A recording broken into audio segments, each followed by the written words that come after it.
This is the best of the week on Relevant Radio. Let's go to Sophie now in Maine. Good morning, Sophie. Hi, Patrick. Thank you for taking my call. Sure. So I have a question. I have a dear friend who is not Catholic. She's about 17 weeks pregnant, I think, and she recently got some NIPT, some prenatal testing results that showed a small percentage chance of an abnormality, a trisomy. And she told me that, she said, I don't know what your thoughts are about this, but I'm probably going to go ahead with an abortion if, with further testing, this proves to be the baby does actually have this trisomy. And and she told me she needed love and support. And I, right off the bat, just told her, I love you, but I can't be a friend that supports that. I'm here to, give you hope and encouragement, but I truly believe this is, the killing of a innocent unborn baby. Yes. So, I'll pray for you, but I'm just wondering, I feel like I worry that I came on too strong, but I want to, be here to provide that encouragement. We kept it super kind and, civil, and she was very, understanding that I have my position and she has hers. So I wanted to get your thoughts on how I could be encouraging to her, but also stick to my values. And then I have some sort of sub questions to that, just to make sure. I feel like I might have unwittingly kind of encouraged her to go forward with the further testing by some of my questions. And I'm worried that I did something wrong there, but because I went back to do further research on that. So just wondering if I could get your thoughts on that. Happy to. First of all, I'd like to praise you for doing what you did. It's courageous and important, and you were a good friend to her by speaking the truth in love. So kudos to you, and don't back down from that. I know that the pressure that you might get would make you think, well, maybe I should just leave it at that, but I would continue to be there for her. And who knows, maybe in due time when that baby is born, she may ask you to be the godmother. It's possible. So what I would like to recommend is that you share with her some videos that are produced by Virtue Media. And it's a pro-life organization that does very highly, beautifully produced commercials for secular television, the kind that might play during the Super Bowl, or the kind that would play on MTV, or the kind that would play on NBC, CBS, ABC in prime time. That's how high quality they are. They're all about 30 seconds long. And if you go to virtuemedia.org, click on the link for the commercials, the videos, and there are many of them. What I would suggest is that you look at them and choose some of the ones that you think she would be particularly, touched by, and start sharing those with her. And the beautiful thing about these videos is they're not rhetorical, they're not using jargon, they're not, pounding the podium for the pro-life cause or any of those things at all. It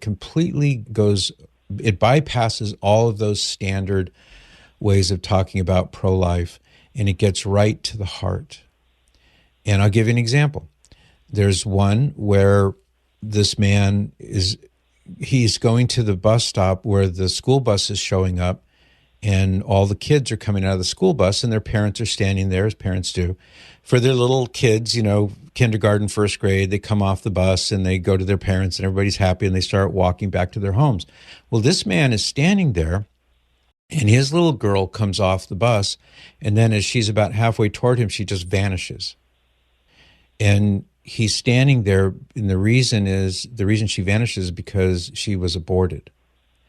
And so you see this juxtaposition, Sophie, of these actual children, living children, going to their parents happily with joy. The parents are happy. And this father is not happy because his daughter isn't there. She should have been there, but she's not there. Now, my description of the video doesn't do it justice. To see it, though, will touch your heart in a way that I think is really helpful in a case like this.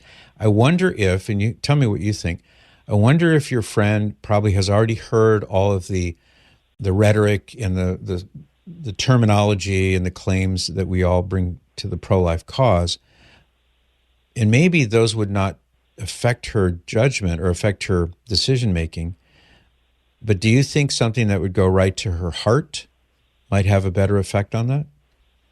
I think you're absolutely right. I did, because I, sort of tried to kindly put all of our, typical presentations of our position on this to her. And she was very, she was kind, but she was very dismissive of it. Right. Kind of like she had heard it before and was just saying, this might not be what would be right for you, but this is what's right for me.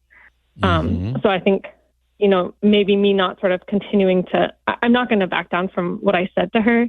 But I do want to be encouraging, you know, her in the right direction and supportive to her throughout the pregnancy. And I've just been trying to get her to think of, like, you know, in terms of life after baby is born. And I refer to the baby as baby and tried to make it seem very human and to her and her precious baby. So I think these videos are a really great suggestion. And I thank you for that. So, and I wondered welcome. if I could ask her about You can. And if you don't mind, I'd like to just, before we go to the next question, I would like to identify, I pulled the website up as you were talking just now. So it's virtuemedia.org. And I said commercials, the heading is our ads. So when you click on that, it'll take you to the, you know, where they're all there. Scroll down a ways. And when you get to life education, you'll see the one that I was referring to with the school bus is called Vanished. And, you know, it's 30 seconds long. And then there's another one. It's called Worth, and it has a Down syndrome. He looks like a Down syndrome boy. Looks like he's maybe a sophomore in high school, perhaps. He's like running a track meet. That would be one I would definitely look at or share with her, and all of the other ones. So I just specifically wanted you to know which ones I was thinking of, and you'll find them all there at virtuemedia.org.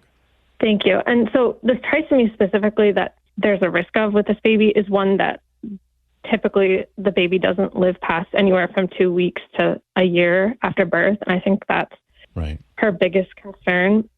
And I wondered, with that in mind, do you think these would still be a good, sort of the right choice with where it's showing older children, or do you think that might? So. I have a reason for saying that too. I understand that given this condition, typically the child doesn't live very long.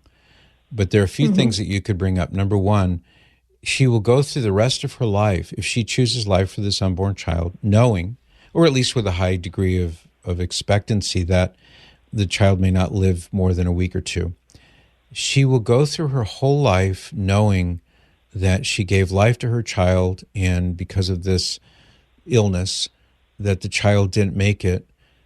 And that's what I would think, that's what anybody who really thinks about this would want, as opposed to saying, I never gave this baby a choice. I killed this baby before he or she ever had a chance to live. I mean, what a powerful reality that is when you go through the rest of your life knowing every time you look in the mirror, every time you think about it, every time that day on the calendar rolls around, and you have to remember, I killed this baby. So that's one reason. Now, there's another reason. I know a couple, and they were told, so this is going back now about 25 years ago, they were told that the child that she was pregnant with, so they were a married couple, pregnant with their third child, and the doctor said, and I think they got a second opinion, the doctor said, this child has this and this and this and this abnormality, and the child's not going to live very long after birth. And you should abort this baby because it's not good for you to go through a pregnancy and then have a baby that's going to die, or, you know, will be disabled, and really threw a scare into this couple. But not really, because they're Catholic and they understand the meaning of loving unborn human beings. So they ignored what the doctors told them. And the doctors were kind of adamant and irritated with them. And my advice when they told me about it is, I said, I'd fire your doctor. Just get a different doctor, as opposed to dealing with somebody who's going to be putting pressure on you like this. Well, the baby was born completely fine. No traces of any anomalies whatsoever. This kid is a handsome, strapping, tall, successful 25-year-old kid now, going strong, doing well. And if they had listened to the doctors, because they said, look, we did the tests and he's got this and he's got this, you better abort. They didn't do it. And they would never have known this wonderful son of theirs if they had listened to the doctors. Now, let's say the doctors had been right and the baby was born with these anomalies. They still would come out the victors in this, because they would have given their child life, and the life may have been very brief. But they could have always held their heads high and know in their hearts that they did not do anything wrong. So I would also talk to this friend of yours about, well, what if the doctors are wrong? That does happen. Sometimes they're wrong. And the baby that you will have aborted could have been completely perfect, physically speaking. Absolutely. I'm glad you're there for her, Sophie. I really am. Are you familiar with Live Action? Lila Rose is the president of Live Action. Are you familiar with them? I'm not. Okay. Here's another resource then. Liveaction.org is their website. And she has a book out called Fighting for Life. I would get that book because it's a great kind of tutorial for you on some of the things you can do to help this young woman.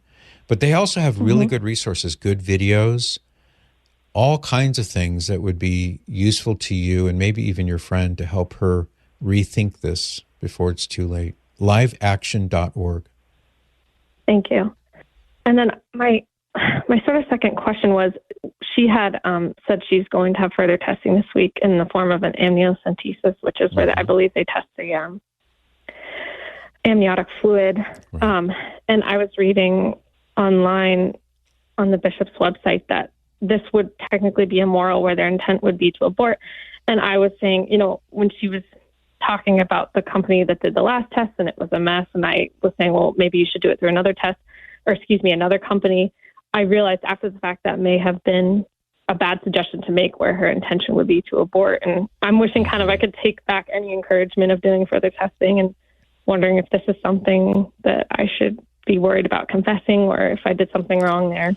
Well, it sounds to me like you gave her this advice not realizing that the amniocentesis has moral problems of its own. You didn't know that. And so when you gave her the advice, you weren't trying to give her bad advice, right? No, definitely not trying to. So that's where you can measure this and say, did I commit a sin?